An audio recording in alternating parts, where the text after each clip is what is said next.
Greetings, Ratkin and Sigmarites of all sorts. I am Sigmar's Lorekeeper. Originally, I planned a different topic for this week's video, but this past Wednesday was Adepticon, and boy howdy did they reveal some spicy content. I know plenty of people have been talking about 4th edition, and many leaks all but confirmed it, but now we have official confirmation that 4th edition is coming this summer. While there were plenty of rules things that were shared, we don't really care about that here. This is Sigmar's Lorekeeper, not Sigmar's Rule Keeper. And when it comes to lore, oh boy is this trailer hot.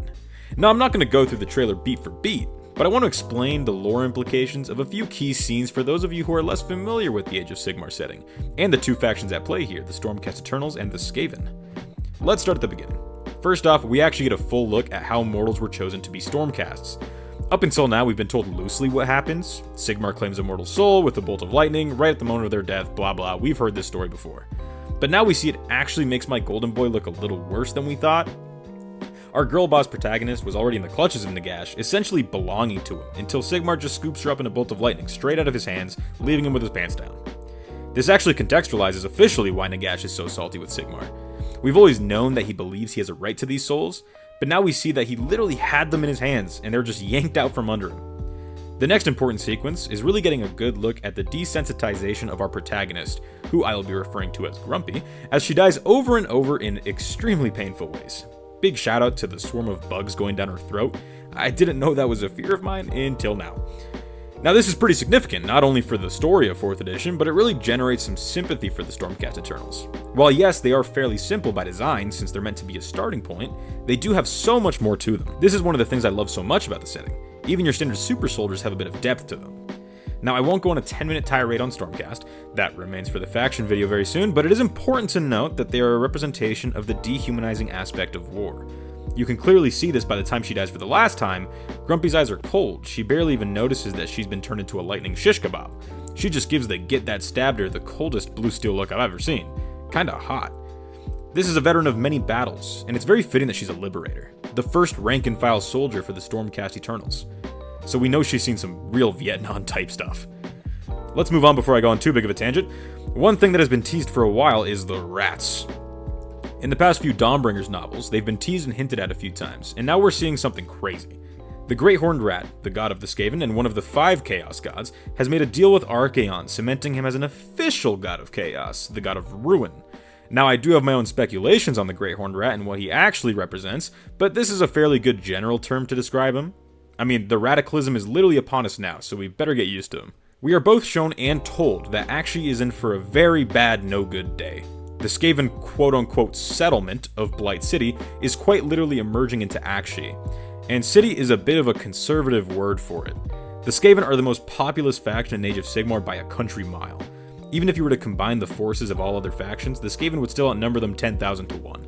And the Blight Cities merging with the realm of Akshi has brought tens of billions of Skaven into play. This is fucking crazy. There are many references saying that the cities of Sigmar consider conflicts fair if they outnumber their opponent 3 to 1. How in the Skaven Blight are you going to outnumber the entire population of multiple planets? And it's best to keep in mind that this is only a portion of the Skaven's home realm. This isn't even close to their full numbers. Moving on from that frankly terrifying thought, now it's time for the fun stuff. What we've all been waiting for, new units. Now I've got to admit something. I'm an absolute sucker for lore, if you haven't noticed.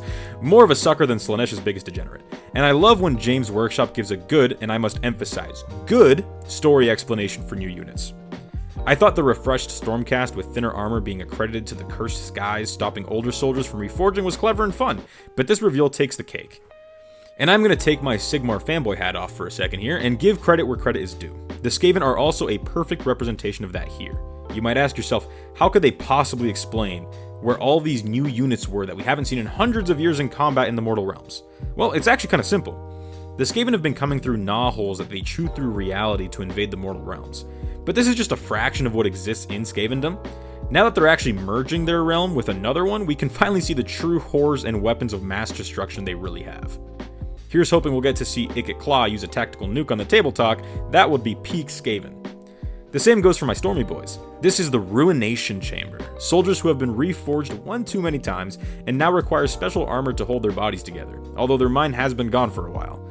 These are literal automatons of war with no remnant of humanity remaining. Now let's talk about the elephant in the room, the lie. Sigmar's lie. How could my beloved Sigmar, who can do no wrong, lie? Well, now to take my fanboy hat off again, like we all knew going into this, it's the flaw of the reforging. To put it into rough terms, to not spoil my Stormcast video, when a Stormcast dies, their soul returns to Azir to be reforged into a new body.